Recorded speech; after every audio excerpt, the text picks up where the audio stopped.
Hello बच्चों, आज हम बायोलॉजी का वीडियो नंबर 2 बनाने जा रहे हैं। ठीक है, वीडियो नंबर 2 बनाने जा रहे हैं। आज के वीडियो के लास्ट वीडियो के अंदर या प्रीवियस वीडियो के अंदर हमने बायोलॉजी का इंट्रोडक्शन पढ़ा था।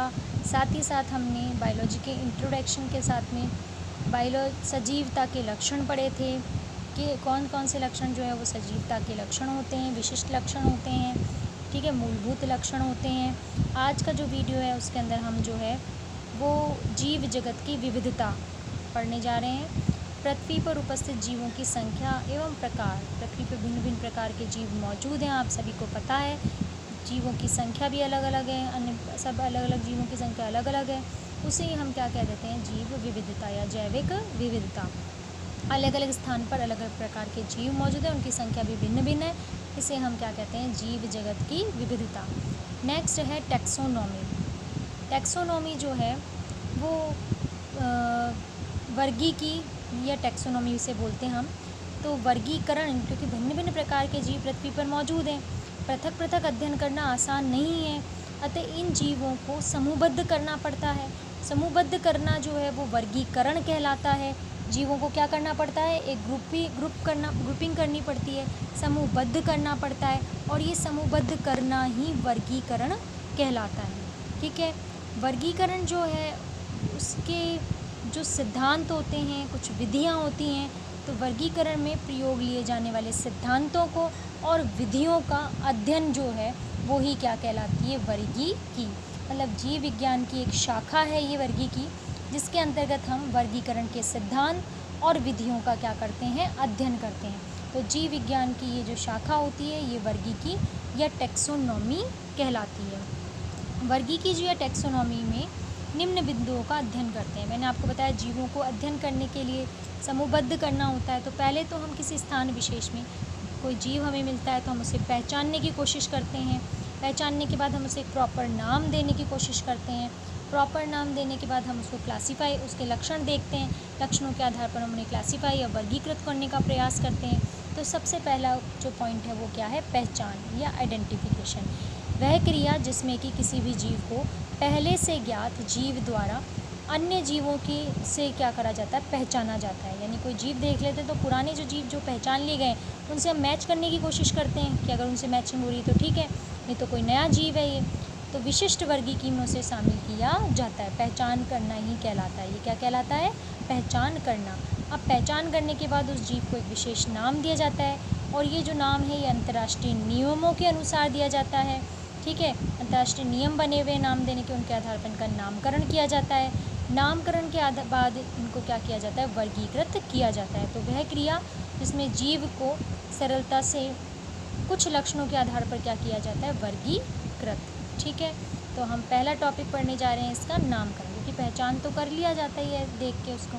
नामकरण कैसे दिया जाता है, कौन सी पद्धतियाँ नामकरण के लिए उपस्थित है। नामकरण सर्वप्रथम जो है वो कौन सी पद्धति सबसे ज़्यादा प्रचलित है, किसने प्रस्तुत की है, कौन सी बुक है जिसके अंदर ये नियम निर्धारित है, क्या ये नियम है, इन सब के बारे में हम नामकरण के अंतर्गत अध्ययन करने वाले हैं। तो देखिए, सबसे पहले है नामकरण। द्विनाम पद्धति जो है उससे नामकरण किया जाता है सबसे ज़्यादा जीवों का। और ये जो द्विनाम पद्धति है इसको सबसे पहले जो दिया था वो गैस्पर्ड वाहिन ने दिया था। उनकी एक पुस्तक थी पिनाक्स करके, उस पिनाक्स पुस्तक के अंदर इन्होंने गैस्पर्ड वाहिन ने जो है नामकरण प्रस्तुत किया था। परंतु ये जो द्विनाम पद्धति इसको पॉपुलर करने का श्रेय जो है वो कैरोलस लिनियस को जाता है। इसीलिए सबसे ज़्यादा इन्हीं ने पॉपुलर किया, इसीलिए कैरोलस लिनियस को ही द्विनाम पद्धति के संस्थापक या जनक मानते हैं। इन्होंने जो द्विनाम पद्धति है वो अपनी पुस्तक स्पीशीज़ प्लांटेरम के अंदर दी, प्लांटेरम के अंदर प्रस्तुत की। तथा इन्होंने एक और पुस्तक ली, सिस्टमा नेचुरी करके भी लिखी। इन्होंने बहुत अध्ययन करा, अध्ययन करके बहुत ज़्यादा इन्होंने पॉपुलर किया, इसलिए हम इन्हीं द्विनाम पद्धति के क्या मानते हैं, संस्थापक मानते हैं। अब ये देखिए, ये दो बुक्स हैं, ICBN और ICZN, international code for botanical nomenclature, यानी बॉटनी के नामकरण के लिए जो है वो international code for botanical nomenclature, जिसके अंदर पादप के नामकरण से संबंधित नियमों का संग्रह है। ये एक प्रकार की पुस्तक है, ठीक है, जिसमें कि पौधों के नामकरण से संबंधित नियमों का संग्रह है। ICZN international code for zoological nomenclature, जिसके अंदर जंतुओं के नामकरण से संबंधित नियमों का क्या है, संग्रह है, वो है ICZN। और ICBN के अंदर किसके नामकरण से संबंधित नियमों का संग्रह है, बॉटनी से नामकरण के नियमों से संबंधित संग्रह है।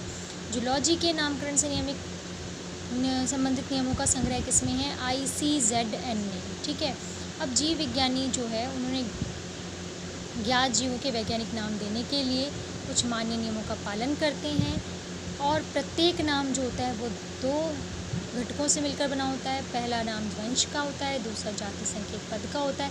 ऐसी पद्धति को ही हम क्या कहते हैं, द्विनाम पद्धति, जिसमें कि दो घटक होते हैं। ऐसी नाम पद्धति कैरोलस लिनियस ने दी थी, और उसके दो घटक में पहला घटक जो होता है वो इसकी जो है वंश का होता है, दूसरा घटक जो होता है इसकी जाति का होता है। तो द्विनाम पद्धति के कुछ नियम है, ये बहुत इंपॉर्टेंट है। द्विनाम पद्धति के नियम, इसमें बहुत ज़्यादा क्वेश्चन पूछा जाता है, इसको बहुत अच्छे से ध्यान रखिए आप।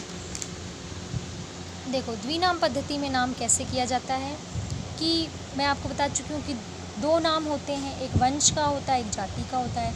लेकिन ये नाम जो होते हैं वो कौन सी भाषा में लिखे जाते हैं, लैटिन भाषा में लिखे जाते हैं। ठीक है, और जब ये छपे हुए होते हैं तो कैसे छपे हुए होते हैं, तिरछे तिरछे छपे हुए होते हैं। ठीक है, जैविक नाम ज़्यादातर कौन सी भाषा में होते हैं, लैटिन भाषा में, और कैसे छपे हुए होते हैं, तिरछे तिरछे छपे हुए होते हैं। नंबर 2 कि नाम का जो पहला अक्षर है, जैसे ये मैंजीफेरा इंडिका है तो इसमें आम का वैज्ञानिक नाम है, मैंगो का वैज्ञानिक नाम है, तो मैंजीफेरा क्या है, इसका वंश है, और इंडिका क्या है, इसकी जाति है। तो पहला शब्द किसका होता है, वंश का, दूसरा शब्द किसका होता है, जाति का होता है।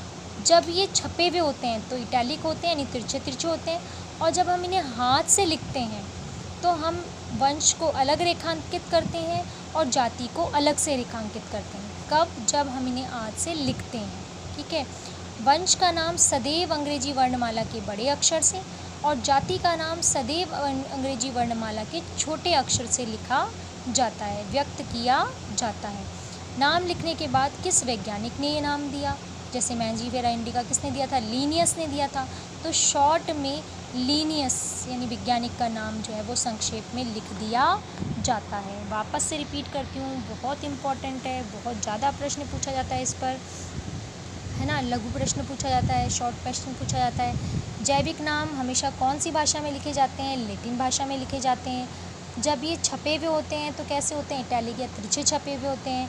नाम का पहला अक्षर किसका होता है, वंश का होता है, दूसरा अक्षर जाति संकेत पद का होता है। हाथ से जब हम लिखते हैं तो दोनों शब्दों को अलग अलग रेखांकित करते हैं।